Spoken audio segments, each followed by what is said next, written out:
Excellences, Monsieur le Président de la République, chef de l'État et magistrat suprême, Excellences, Madame la Première ministre, honorable Président de l'Assemblée nationale, honorable Président du Sénat,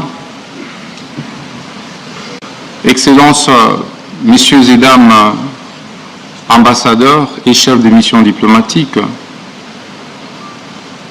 Monsieur le Président de la Cour constitutionnelle et Président du Conseil supérieur de la magistrature, honorables députés, honorables sénateurs, Mesdames et Messieurs les membres du gouvernement, distingués invités en vos titres et qualités respectifs.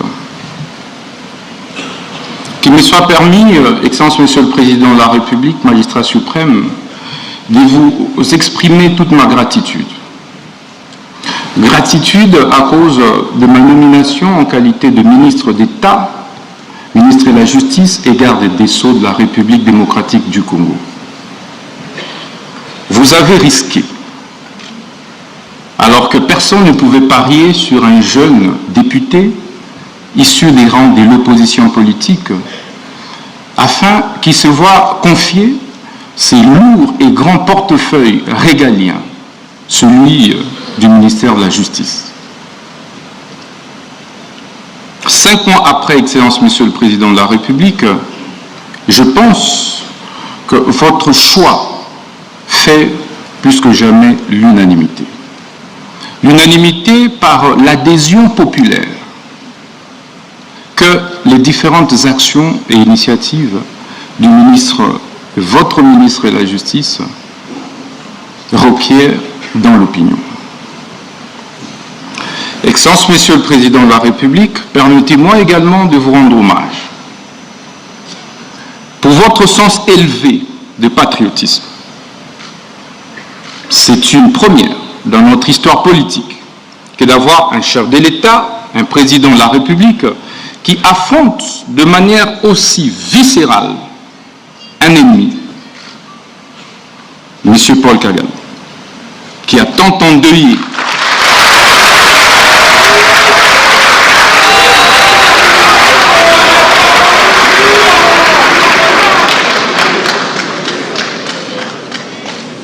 Je disais, Excellence Monsieur le Président de la République, que c'est une première dans notre histoire politique que de voir un chef de l'État autant aimer le Congo, porter autant les aspirations des Congolaises et Congolais, travailler pour la préservation de l'intégrité du territoire national, en ouvrant un front politique, diplomatique, judiciaire clair contre l'agression rwandaise pilotée par ce criminel économique et criminel de guerre, M. Paul Kagame.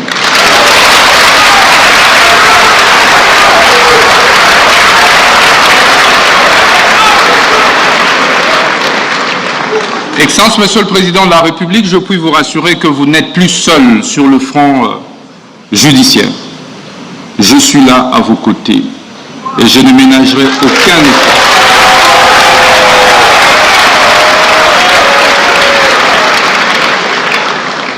pour que la République démocratique du Congo, au travers de votre autorité, puisse gagner cette bataille injuste, cette guerre injuste et illégale qui nous a été imposée injustement à cause de nos ressources naturelles. Excellence, Monsieur le Président de la République, après cette phase d'hommage, permettez-moi de rappeler également votre dévouement pour l'instauration de l'état de droit, véritable état de droit, depuis votre avènement à la tête de notre pays. Et cet état de droit passe indubitablement par une justice juste et équitable. Mais, Excellence, Monsieur le Président de la République, c'est quoi alors la justice?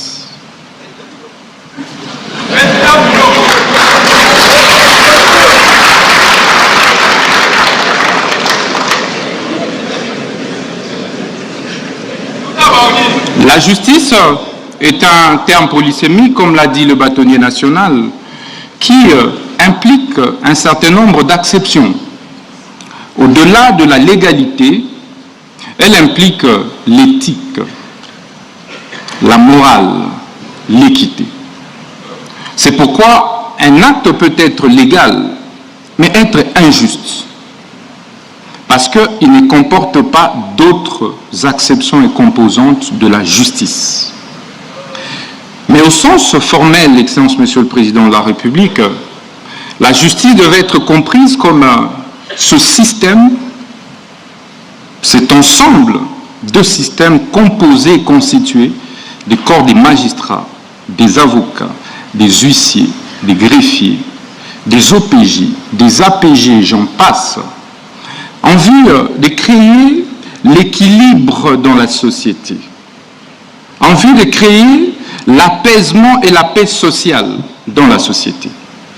C'est pourquoi, partout au monde, y compris dans notre société, le constituant et les législateurs congolais ont créé ce qu'on appelle la séparation des fonctions pour éviter des abus de la part d'une composante.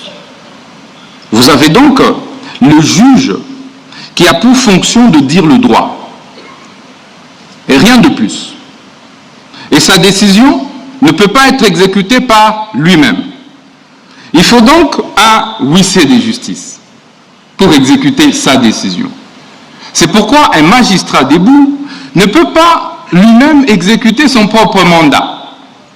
Il faut donc un APJ, il faut donc un IPJ pour exécuter son propre mandat.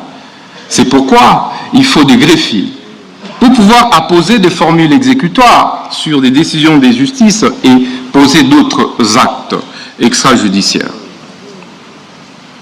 Excellence, Monsieur le Président de la République, c'est toutes ces composantes qui constituent ce qu'on appelle justice. Parce qu'en réalité, sans une composante, le système est défaillant. Si aujourd'hui les avocats décident de ne plus prester, la justice sera handicapée. Si les greffiers font la même chose, la justice sera handicapée. Si les magistrats grèvent, ça va être la même chose. Donc la justice, c'est un corps. C'est comme un corps humain, où chaque membrane joue un rôle essentiel. C'est pourquoi la conviction qui est la mienne, Excellence Monsieur le Président de la République, est que c'est tout ça qui forme en réalité le pouvoir judiciaire. Mais comment créer l'équilibre?